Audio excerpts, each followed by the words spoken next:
Right breaking చూస్తున్నాం. కాలం చెల్లిన వాహనాలు పాత బండ్ల యజమానులకు ఢిల్లీ సర్కారు గట్టి షాక్ ఇచ్చింది. ఇక నుంచి ఓల్డ్ వెహికల్స్కు డీజిల్ పెట్రోల్ ఉపయోగిస్తూనే నయా రూళ్లు తీసుకొచ్చింది అక్కడ సర్కార్. ఇవాటి నుంచి ఈ నిబంధనలు అమల్లోకి వచ్చాయి. కాలుష్యాన్ని నివారించడంలో భాగంగా బీజేపీ సర్కారు ఈ నిర్ణయం తీసుకుంది. స్థానిక వాహనాలకే గాక దేశంలో ఎక్కడి నుంచి వచ్చే వాహనాలకైనా పాతవని తేలితే ఇప్పటి నుంచి పెట్రోల్ డీజిల్ పోయవద్దని ఢిల్లీ సర్కారు డిసైడ్ అయింది.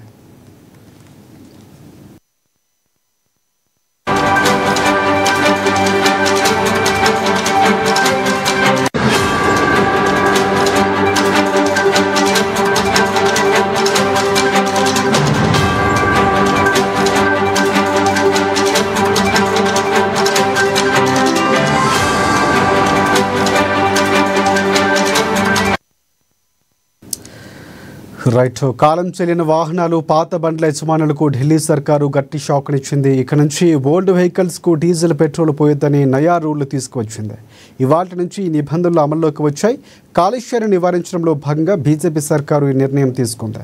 స్థానిక వాహనాలకే గాక దేశంలో ఎక్కడి నుంచి వచ్చే వాహనాలకైనా సరే పాతవని తేలితే ఇప్పటి నుంచి పెట్రోల్ డీజిల్ పోయవద్దని ఢిల్లీ సర్కారు డిసైడ్ అయింది. ఇక డీజిల్ వాహనాలకు 10 ఏళ్లకు మించి ఉండకూడదని, అలాగే 15 ఏళ్లకు పెట్రోల్ వాహనాలు ఉండకూడదని, వాటికి పెట్రోల్ పోయొద్దని నిబంధనలు జారీ చేసింది.